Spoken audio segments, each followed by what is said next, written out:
investigators from my Bureau of Investigation, as well as CAL FIRE, have worked tirelessly on this case.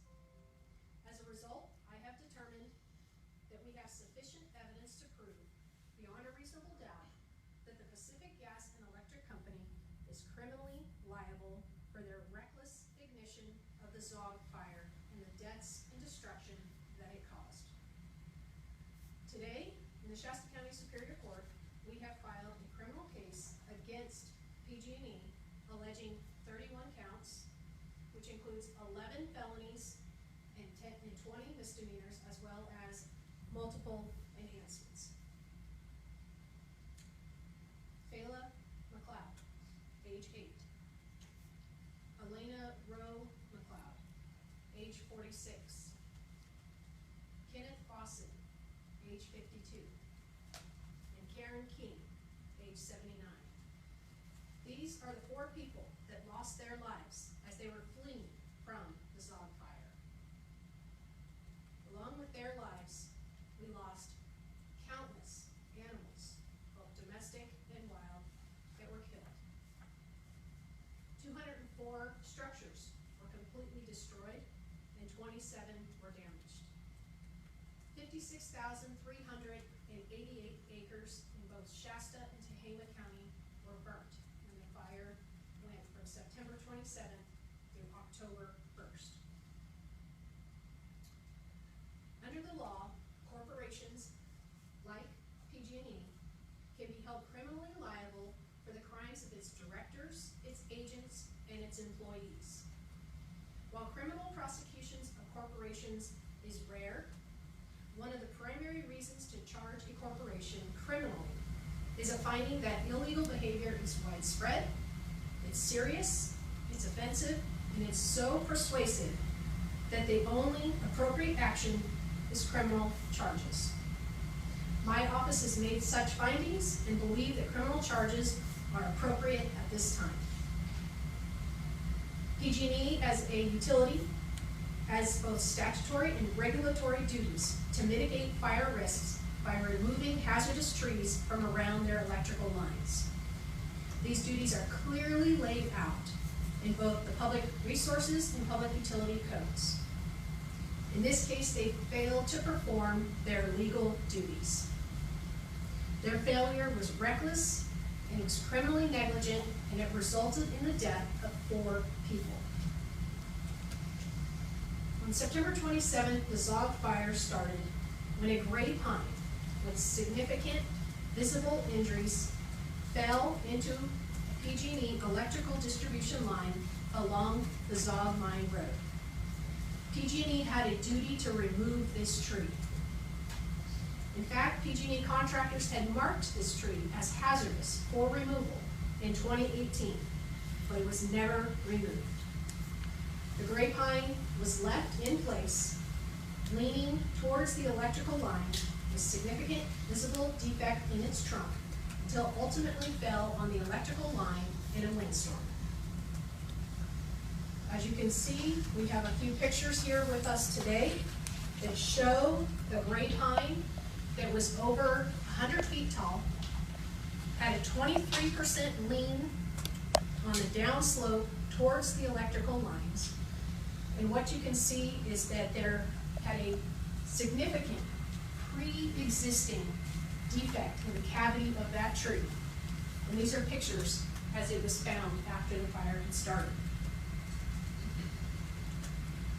Electricity is essential, and when a company such as PG&E cannot safely do business without constantly shutting off power entirely, and even with that, still causing catastrophic wildfires, there's a serious problem that needs to be addressed.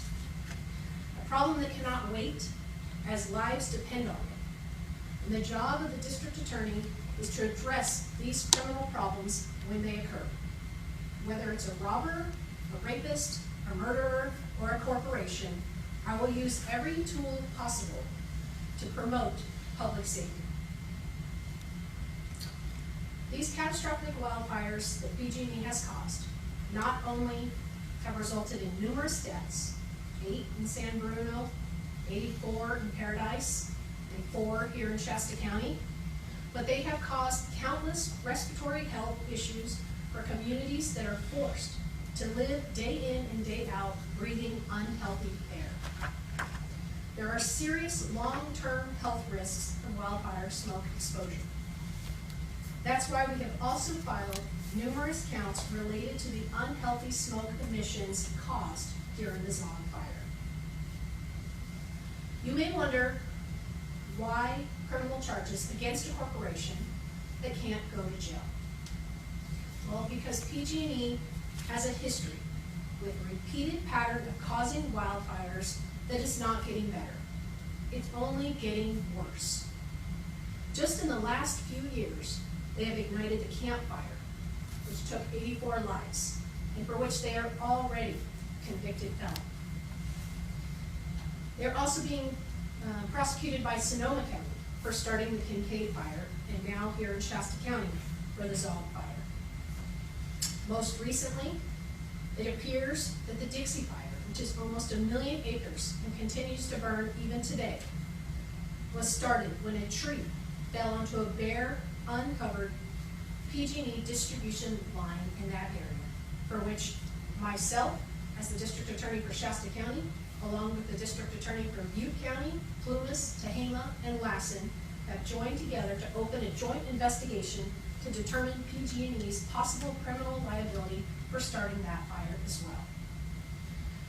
This repetitive conduct further illustrates their recklessness and their criminal negligence when it comes to vegetation management. And these are just the recent major catastrophic fires. You will also notice from our filing today that we have also filed felony arson charges against PG&E for recklessly igniting the Daniel Fire, the Ponder Fire, and the Woody Fires, all occurring here in Shasta County over the last year and a half, both before and after the Zogg Fire. It's time that they change, and change does not come by doing nothing. We cannot afford to do nothing. Those that lost loved ones need justice. They need someone to fight for them. They need to have those that are responsible for killing their loved ones to be held criminally responsible, especially since this fire was completely preventable. Even though we announce criminal charges today against PG&E, I want to make it clear that our investigation does not stop today. We are committed to continuing to investigate, continuing to dig and build our case to hold additional people, including individuals and other corporations, criminally responsible for starting of the Zogg Fire. It is our hope that PG&E's pattern of reckless behavior stops here, that they will take steps necessary to prevent future loss of life and destruction of property that their company has so recklessly caused and continues to cause. This time we'll take a few questions. Could you kind of, oh, sorry. Go ahead. Possible penalties would they face? Well, because they are a corporation, as I indicated, they can't go to jail, so we're talking fines, fees, the ability for the court to order remedial and corrective measures. But as I have stated, one of the primary functions here is to hold them responsible and let the surviving families know that their loved ones did not die in vain. They were already on probation, is that correct, when this happened? They are still on federal probation for San Bruno, that is correct. Could you, not all of them, but delineate some of the charges, you know, kind of the specific charges?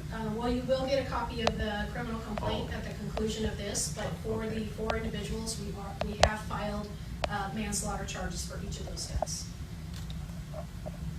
Any additional questions? There's been a lot of talk about change at PG&E in the last couple of years since the Camp Fire, and I wonder if you could comment on whether you feel this company in its heart of hearts has actually changed. Well, as I pointed out, it appears that they haven't changed. As in the last couple of years, there are significant fires that still continue to be caused by PG&E. So I have not seen the change that is needed to stop this from occurring in my and other communities. Do you have an idea of how much of a monetary penalty they would pay?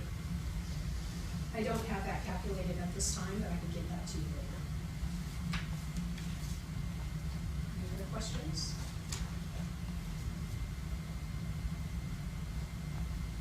Okay, thank you all for coming.